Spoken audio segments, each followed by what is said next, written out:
Boa tarde, irmãos. Graça e paz do Senhor a todos.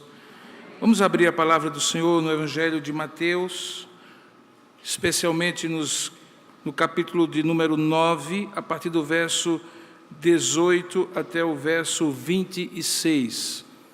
Mateus, capítulo 9, 18 a 26. Hoje pela manhã, o reverendo Vandir, quando falava de um dos itens dos 5 pontos do calvinismo na série de mensagens que estamos desenvolvendo pela manhã, que tem a ver com os fundamentos, as doutrinas da graça, ele falava da importância de prestarmos atenção às palavras, e particularmente à origem das palavras. Não precisamos ser formados em linguística, em letras, para entender que uma palavra devidamente posta numa frase, numa expressão, num diálogo, perfeitamente disposta na forma de se falar e entendida pela pessoa na plenitude do seu significado, pode fazer uma grande diferença. E talvez de todas as palavras que nós temos na nossa língua, aquelas que podem nos ajudar melhor a qualificar exatamente o que está sendo dito, não são necessariamente os verbos, mas os advérbios. Eu não sou professor de português, de modo que se tiver alguém aqui assim, me desculpe a maneira um tanto quanto superficial de explicar, mas eu costumo dizer que os advérbios colocam cor, suor, lágrimas, cheiros, sons nas palavras. De alguma forma, eles qualificam aquilo que está sendo dito. E nós vamos ter um exemplo hoje, nesta mensagem que faz parte de uma série de mensagens que nós estamos pregando nos cultos das 17 e das 19 horas, que tem como título Providência e Propósito. Deus nunca encontra alguém por acaso. Temos visto vários encontros de Jesus nos evangelhos, e desta feita nós vamos ver 2 que acontecem quase que simultaneamente, que são descritos por 3 dos 4 evangelistas, Mateus, Marcos e Lucas. Nós vamos ler nesse momento o texto de Mateus, capítulo 9, 18 a 26. E depois nós vamos dar um pequeno pulo para o texto paralelo a esse, que é escrito e registrado por Marcos.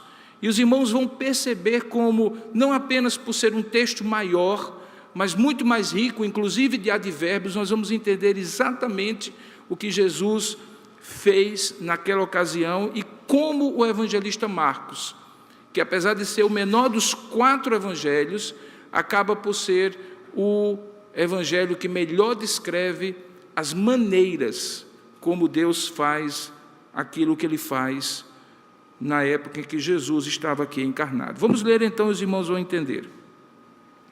Mateus capítulo 9, verso 18, é o que você tem na projeção e pode acompanhar na sua Bíblia.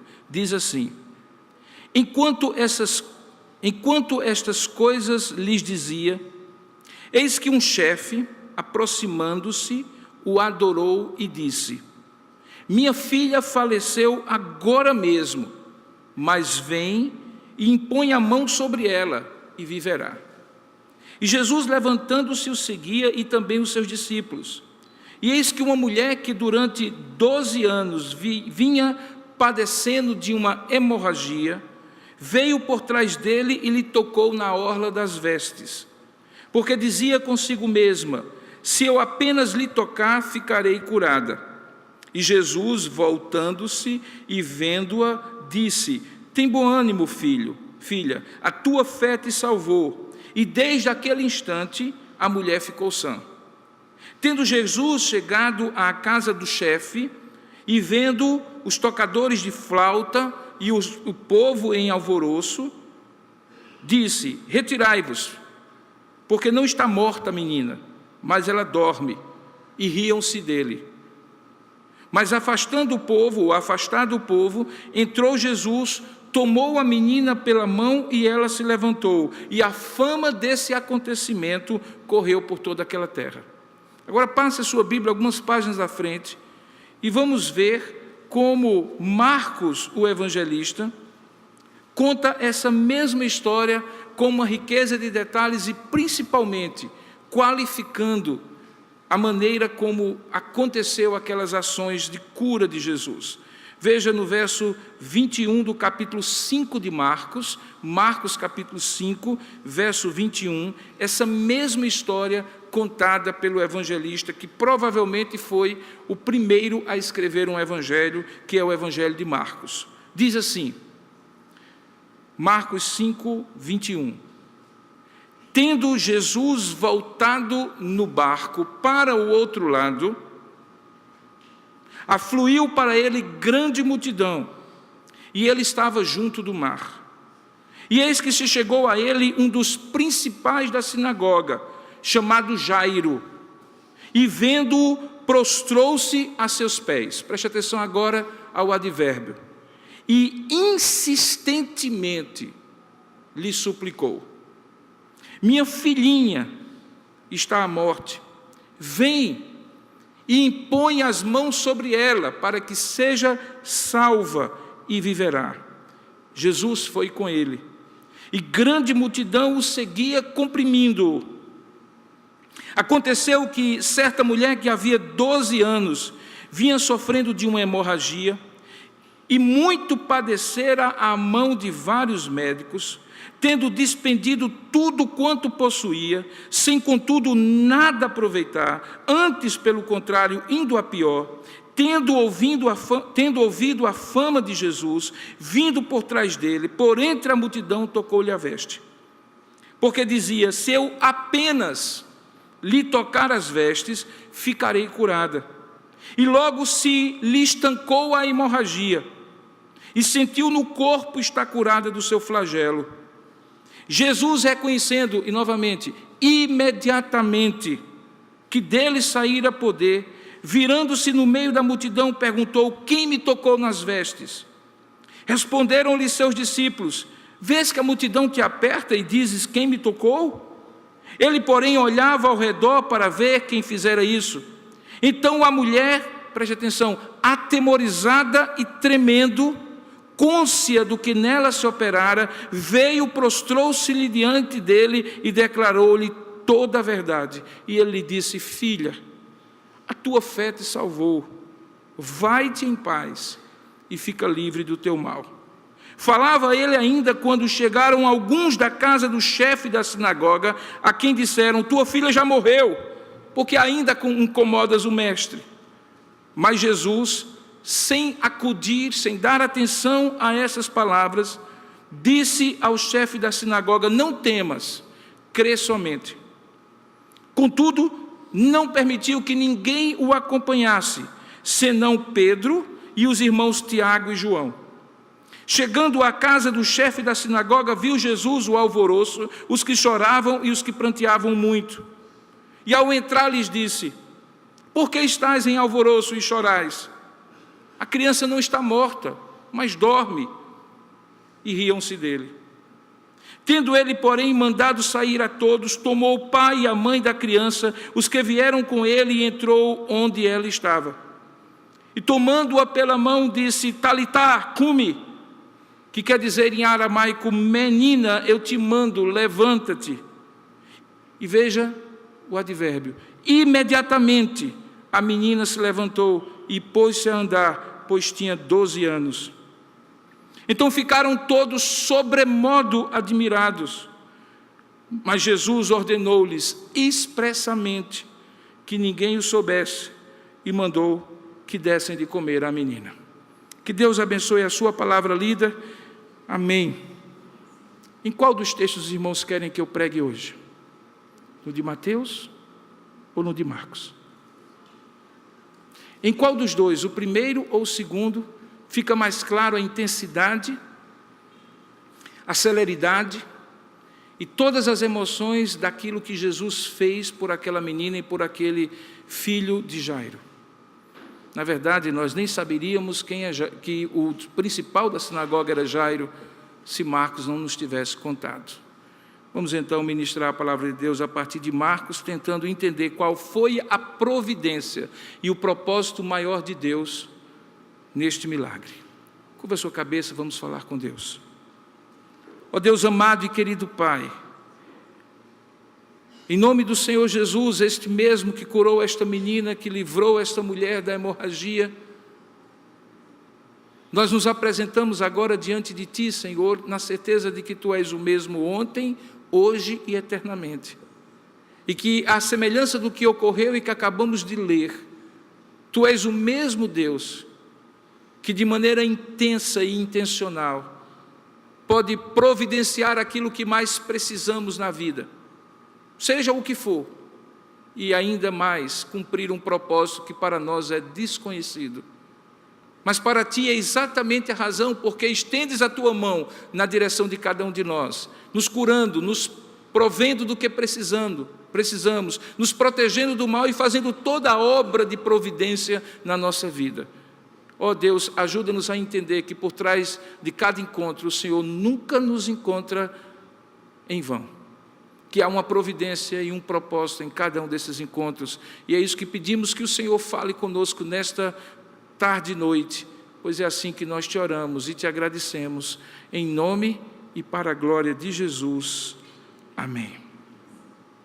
Esses dois milagres que o evangelista Marcos, Mateus e Lucas, os três, ministram, com detalhes diferentes e perspectivas que acabam se completando para termos uma visão geral dessa história, acontecem numa das passadas de Jesus, numa região que foi talvez o palco dos maiores milagres que Jesus operou. Justamente aquela região onde não havia tantos judeus, onde não havia tanta religiosidade como no sul, que era a região, de alguma forma, ali que rodeava a região da Judeia, e particularmente Jerusalém, o centro da religiosidade judaica. Nós estamos ouvindo Jesus fazendo coisas na fronteira de uma região muito pagã, a região de Gadara, onde ele, antes desse texto, havia curado um endemoniado gerazeno, gadareno, e também a Galileia, que ele mesmo profetizou ser uma terra que vivia em trevas,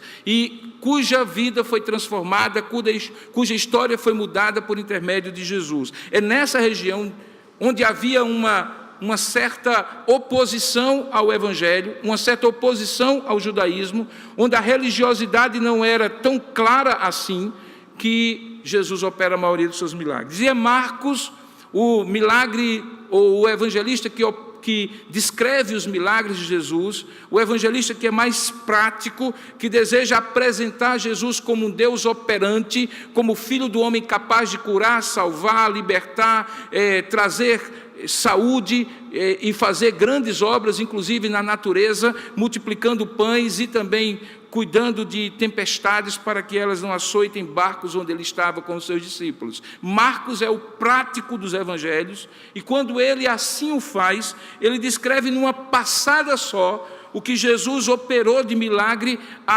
na vida de um homem e de sua filha, no caso Jairo, o que era descrito aqui como um dos principais da sinagoga de Cafarnaum, e uma mulher cujo nome nós não temos nenhum registro, é conhecida apenas como a cura da mulher enferma.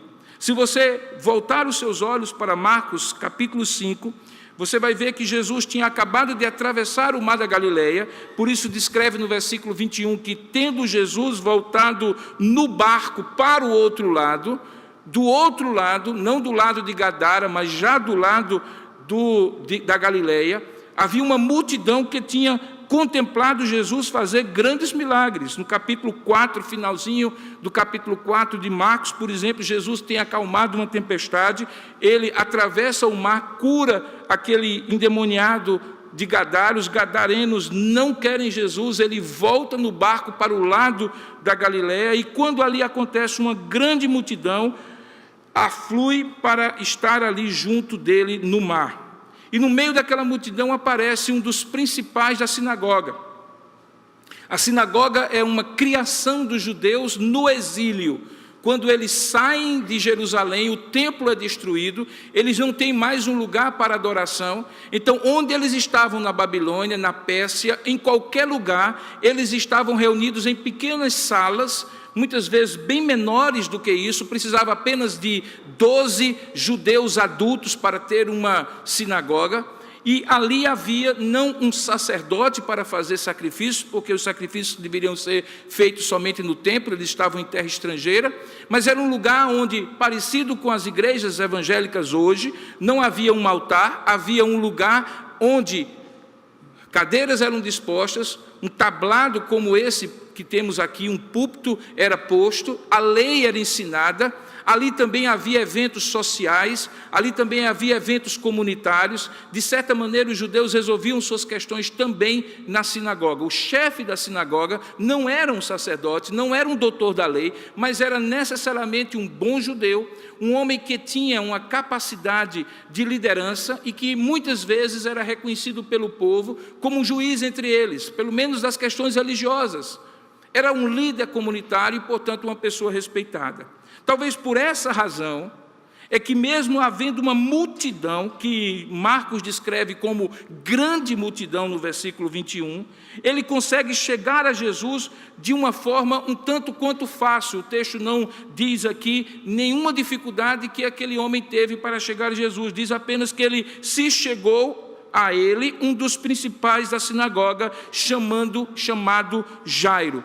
A expressão principais da sinagoga dá-nos a entender, então, que aquela sinagoga de Cafarnaum, cujas ruínas ainda podem ser vistas hoje, quando você vai a Israel, era uma sinagoga grande o suficiente para ter mais de um líder daquela sinagoga, uma espécie de concílio, uma espécie de conselho, como se tem nas nossas igrejas. O nome dele era Jairo, e quando ele se aproxima de Jesus, ele tem uma atitude que, para um judeu, conhecedor da lei, líder comunitário, representava muito. Ele se prostra e adora a Jesus. Aquela atitude de prostração não era apenas do reconhecimento de uma autoridade superior, era a atitude que um judeu só tomaria diante de alguém que ele considerasse Deus.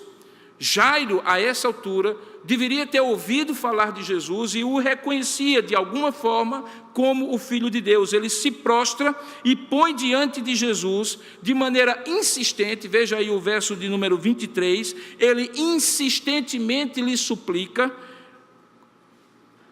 pela cura de sua filha. Ele diz: minha filhinha, depois nós descobrimos que ela tem 12 anos, minha filhinha está à morte, e ele crê confiadamente que, se o Senhor for com ele e impuser as mãos sobre ela, ela será salva daquela enfermidade. Obviamente aqui não está se falando de salvação de pecados, mas de salvação no sentido mais lato do verbo sozo, que em grego significa toda ação curativa, paliativa, sanativa que Deus tem, de modo que quando ele diz para que ela seja salva e viva, ele está obviamente pensando na cura da sua filha. E Jesus vai com ele.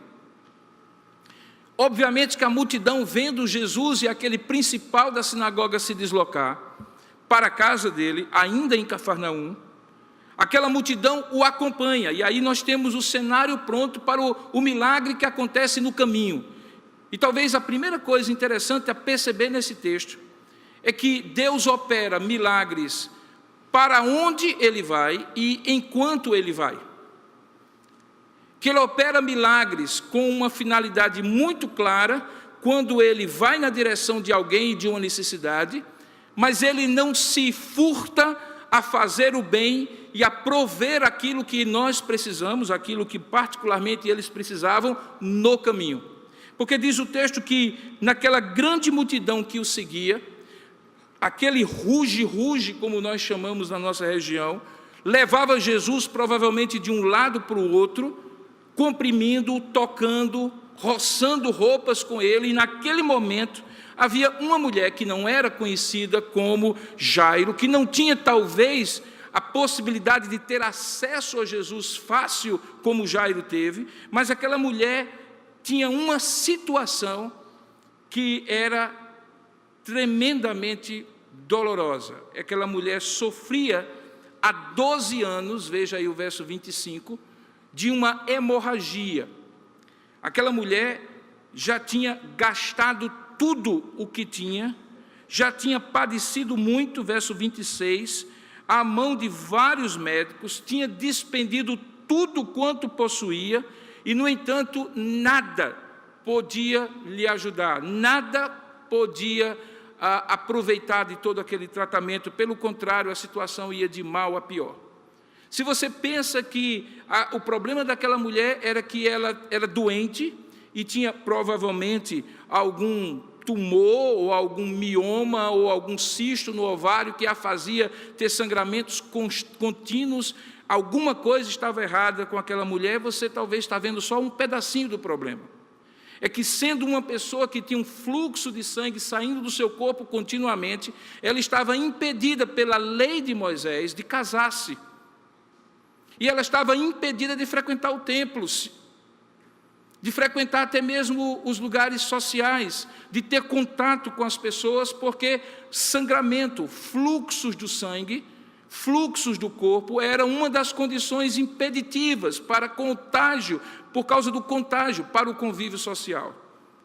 Sacerdotes e pessoas que iam ao templo tinham que ter certeza de algumas coisas, que naquele dia, ou nos últimos 6 dias, eles não tinham tocado no cadáver, não tinham tocado em sangue, não tinham sangramento, não tinham nenhuma dessas possibilidades de contágio social. Aquela lei era uma lei sanitária, numa época em que você tinha possibilidades de contágio pelos fluidos do corpo, e, consequentemente, aquela mulher tinha um problema médico, mas ela tinha também um problema social, um problema religioso. Talvez por isso, irmãos, tendo ouvido a fama de Jesus, verso 27, ela resolveu fazer uma última tentativa. 12 anos sofrendo, 12 anos gastando o que tinha e o que não tinha, não tendo nenhuma melhora, indo de mal a pior, aquela mulher resolve então tentar. E nem mesmo se apresentar a Jesus. Ela não diz o nome, ela não se apresenta face a face a Jesus, ela vai por trás, diz o texto, no verso 27, vindo por trás dele, no meio da multidão, toca-lhe a veste. Nem mesmo o corpo de Jesus é tocado, talvez a ponta da sua túnica é tocada. Qual era o pensamento daquela mulher? O que é que ela esperava com aquele gesto quase desesperado de fé? Ela dizia no verso 28, talvez se eu apenas lhe tocar, eu ficarei curada.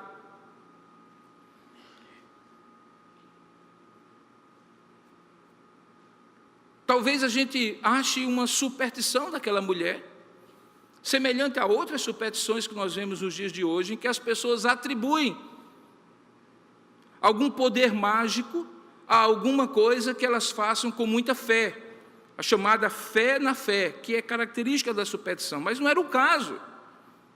Ela tinha ouvido falar da fama de Jesus, no verso 27, e a fama de Jesus não era que ele era um embusteiro, um charlatão, que ele não era alguém que simplesmente dizia fazer alguma coisa e não fazia, mas que ele curava muitas pessoas, que ele operava muitas maravilhas. E foi com uma fé, beirando o desespero, que aquela mulher procura Jesus e toca-lhe as vestes, pensando, se pelo menos eu tocar-lhe as vestes, eu serei curada. Veja, Jesus estava indo na direção da filha de Jairo. Jesus não tinha aparentemente previsto, nem adiantado, nem dito para Jairo, Jairo, eu vou, mas antes disso eu tenho que fazer um pit stop aqui, vou dar uma paradinha, porque eu tenho que curar uma mulher enferma. O texto não diz que Jesus tinha aparentemente qualquer intencionalidade em curar aquela mulher. Essa história parece muito com aquela que eu falei domingo passado, daquela mulher Ciro-Fenícia, a mulher cananeia. Alguns de vocês estavam aqui nos cultos das 17 e das 19 horas, quando nós vimos que Jesus estava numa região onde ele queria repousar e se esconder um pouco com os seus discípulos de toda aquela intensa rotina de ministério, mas diz o texto que ele não pôde se ocultar, porque uma mulher foi atrás dele, e o problema era que a sua filha estava terrivelmente endemoniada. E o Deus que não tinha dito nada disso aos seus discípulos, que até tinham intenção de ocultar-se, de repente se vê na circunstância, aparentemente por acaso, mas certamente debaixo da providência de Deus, de curar aquela mulher, ou melhor, a filha dela daquele demônio. Aqui nós temos uma situação muito parecida. Jesus não adianta para Jairo, não adianta para os seus discípulos. A essa altura nós sabemos que ele deixou 9 discípulos atrás dele e estava caminhando ali com 3, porque quando ele chega à casa de Jairo, são 3 que vão entrar, e aí ele não adianta nada para os seus discípulos. E naquele momento, o que é dito é que aquela mulher toca as orlas das vestes de Jesus, verso 29, e veja que existe uma palavra aí, semelhantemente ao imediatamente, que depois é colocado, que é a palavra logo, que estabelece exatamente a intensidade, o caráter imediato, célere, que Jesus imprime aquele milagre. Veja, o que me surpreende nesse milagre é, Jesus não diz nada àquela mulher. Não é Jesus que toca aquela mulher. Não é Jesus que olha para aquela mulher. Não é Jesus que busca aquela mulher. É a mulher que busca Jesus, é a mulher que toca Jesus, é a mulher que se esgueira por trás da multidão e vai e com a ponta dos dedos, provavelmente, toca a orla das vestes de Jesus. E embora pudesse parecer uma coisa impertinente, uma coisa que, assim, puxa vida, o que é que eu tenho a ver com essa situação? Estou indo lá para a casa de Jairo, diz o texto que logo se lhe estancou a hemorragia, ela percebeu no seu corpo que já não estava saindo nada de dentro dela, e ela sentiu no seu corpo estar curada, e aí o texto usa uma palavra que é muito incomum no Novo Testamento, que é a palavra flagelo.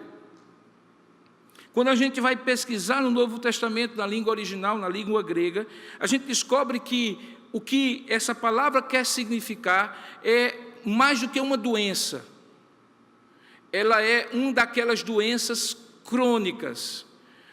Era alguma coisa que flagelava aquela mulher, que magoava, machucava.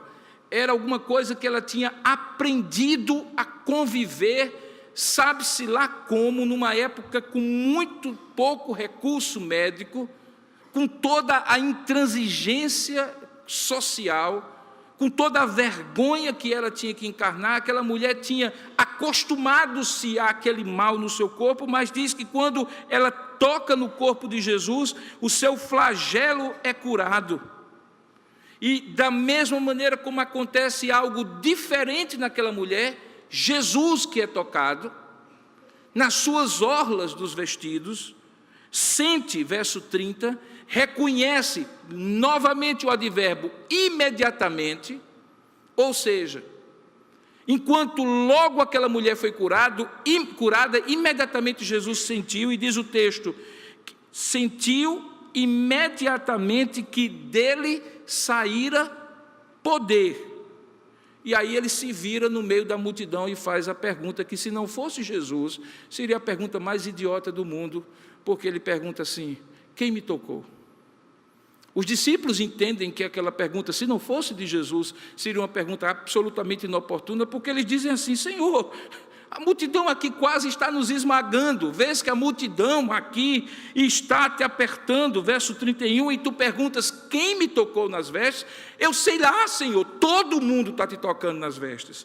E aí Jesus diz assim, não, diz o texto no verso 32, que ele diz assim, ele, porém, olhava ao redor para ver quem fizera isso. A ideia está muito clara, é que aquela mulher tomou a iniciativa.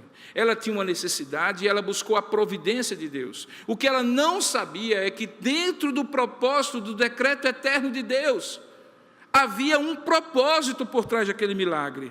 Porque diz o texto que aquela mulher, tendo percebido que Jesus queria identificá-la, verso 33, atemorizada e tremendo, consciente, no entanto, que nela se operara, aquilo que se operara nela, veio, prostrou-se-lhe diante dele e declarou-lhe toda a verdade. E aí Jesus diz para ela, filha, a tua fé te salvou, vai-te em paz e fica livre do teu mal. Alguns comentaristas dizem que aquela mulher tocou Jesus de maneira anônima, porque o problema maior dela não era nem tanto que ela era uma mulher que sangrava há 12 anos, mas é que todo mundo olhava para ela com o olhar preconceituoso e enviesado próprio de alguém que é um pária na sociedade. Jesus faz com aquela mulher muito mais do que o milagre da cura.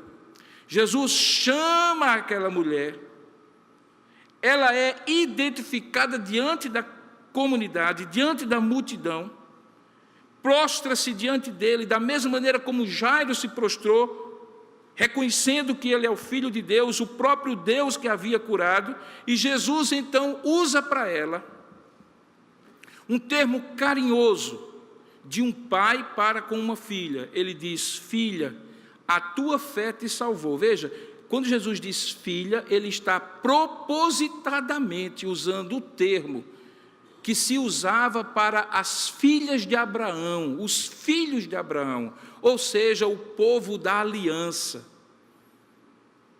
Ele poderia ter usado, como usou em outros momentos, mulher, a tua fé te salvou. Como usou até para a sua própria mãe, mulher que tenho eu contigo. Mas ele propositadamente insere aquela mulher numa categoria que ela não pertencia por causa do seu sangramento. Ela é inserida como parte da comunidade novamente, como parte dos filhos da aliança. Lhe é garantido agora que ela poderia frequentar tudo que a comunidade oferecia, que ela poderia oferecer também tudo aquilo que ela tinha de dons e talentos. Ela se sentia gente de novo. Ela é identificada, singularizada, trazida para o meio, e ainda que não saibamos o nome dela, ela já não é mais aquela mulher anônima, não para aqueles que estavam lá, para nós talvez, mas para aqueles que estavam lá não. Ele diz que a fé daquela mulher salvou, que ela poderia ir em paz e que ela ficaria agora livre para sempre do teu mal. Queridos, eu não sei quantos aqui têm em si ou em alguém da família uma doença crônica. A grande perversidade da doença crônica, ela quer, por incrível que pareça, talvez soe absurdo para alguns, ela nem mata, nem vai embora. Ela castiga aos pouquinhos o ânimo, a fé, a alegria, o corpo, a alma, as forças, a vontade de viver, o desejo de existir das pessoas. Quando aquela mulher, depois de 12 anos, sente no seu corpo cura, imediatamente, eu fico imaginando o significado daquela palavra que Jesus diz para ela: vai-te em paz. Alívio, certamente. Esperança, com certeza. Vontade de viver renovada, não tenha dúvida. Aquela mulher queria cura. Ela recebeu cura. E recebeu mais do que cura.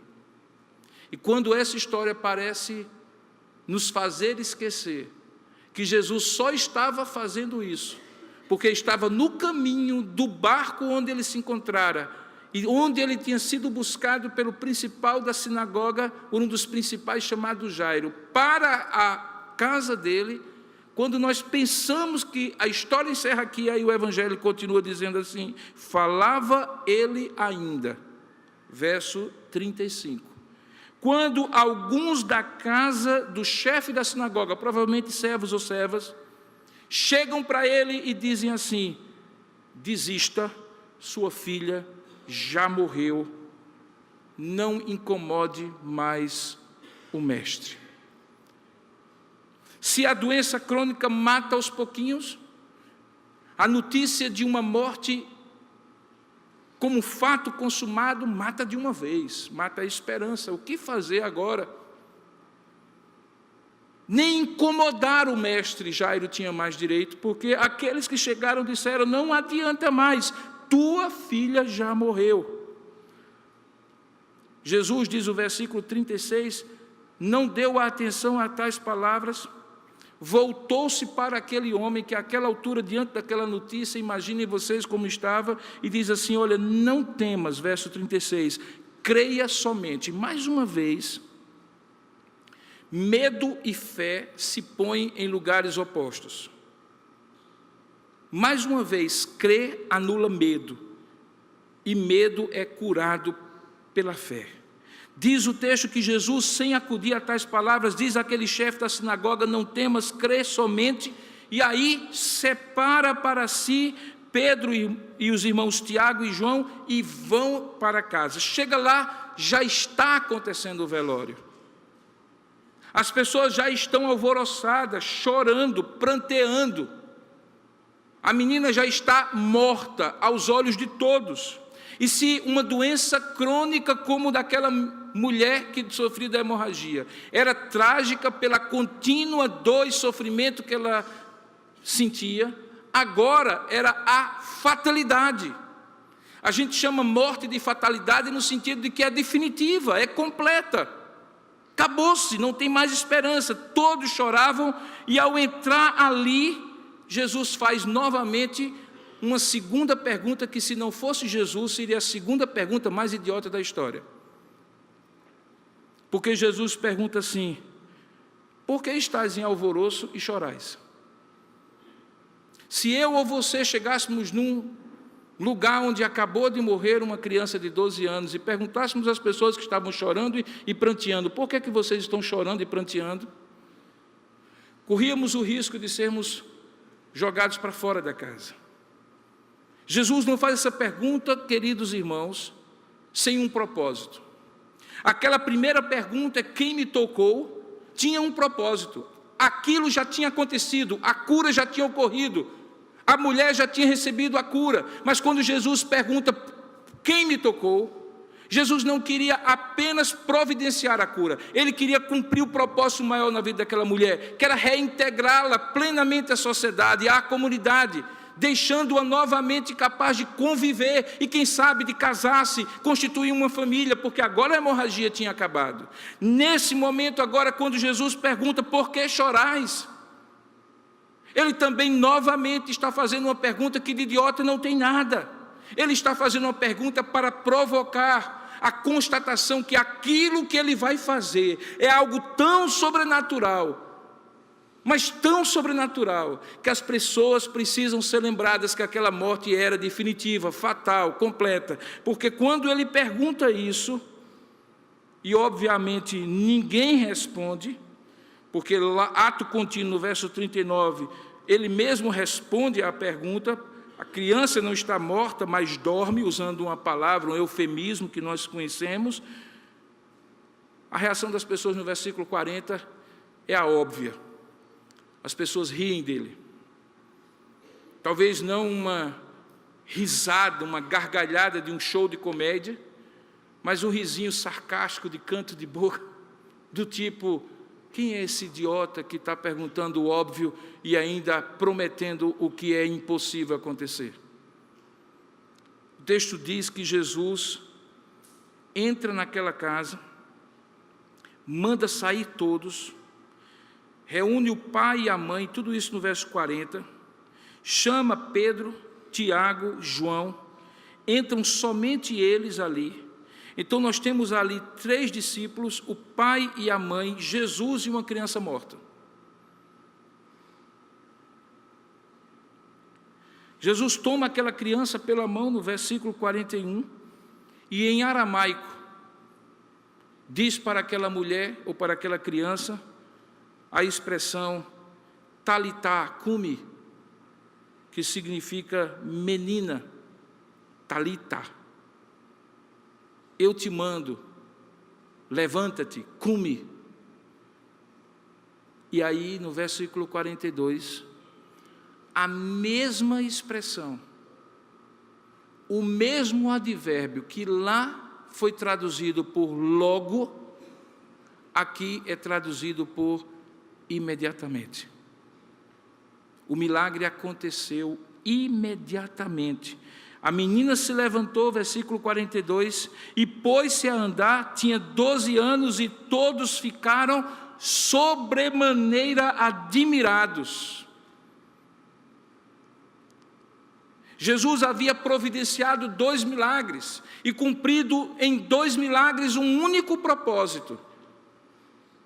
de revelar-se como Deus que pode curar enfermidades crônicas, como Deus que pode livrar da morte ressuscitando mortos, mas acima de tudo, aquele que precisa causar o espanto, a admiração daqueles que no desespero da sua dor podem vê-lo como Senhor e Salvador de suas vidas.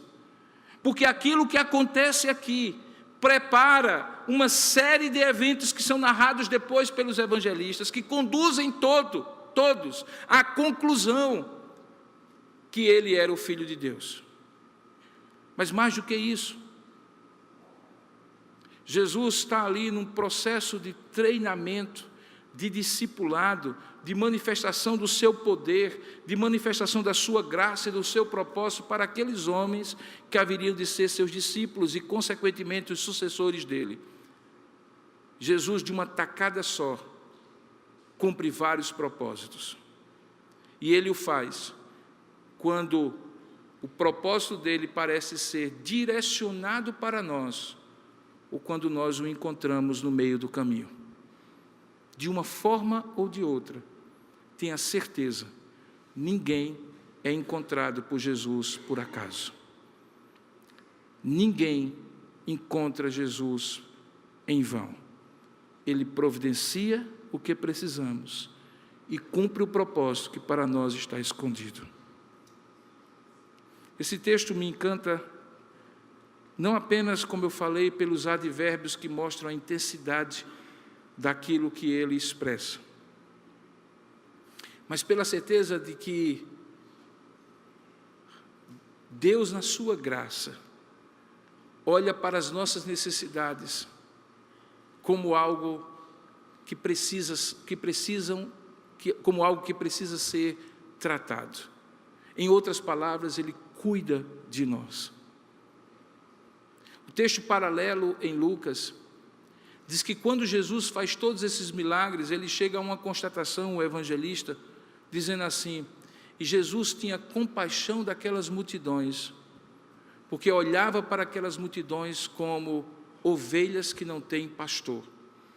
Quem era o pastor daquela mulher com hemorragia? Quem era o pastor daquele filho de Jairo e do próprio principal da sinagoga? Jesus se torna aquele pastor que cuida de nós, que cuidou deles, que cuida de você. Curva sua cabeça por um instante. Eu gostaria de orar com você e por você, e pedir a Deus que pudesse, porque de fato Ele pode, mostrar a você nesta tarde e noite o poder revelador da sua graça. Seja você alguém que precisa que, de passagem, você toque nas orlas e Jesus lhe cure, seja você alguém para onde Jesus está direcionando os seus passos, para produzir uma mudança que seja para além daquela que você espera e cumpra o propósito que Deus tem na sua vida. Vamos orar juntos. Ó Deus amado e querido Pai, rogamos a Tua bênção sobre nós, na medida em que, como aquela mulher ou como aquela criança, nós carecemos da Tua providencial graça e cuidado sobre nós.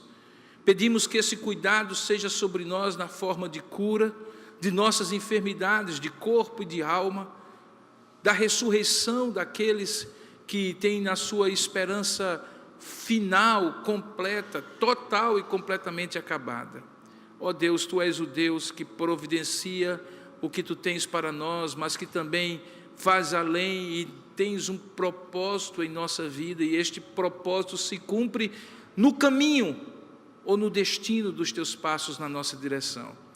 Rogo a Ti nessa hora, Pai, que as vidas de pessoas que estão aqui, daquelas que estão nos assistindo também, possam ter sido impactadas por aquela palavra de Jesus que diz: não temas, crê somente.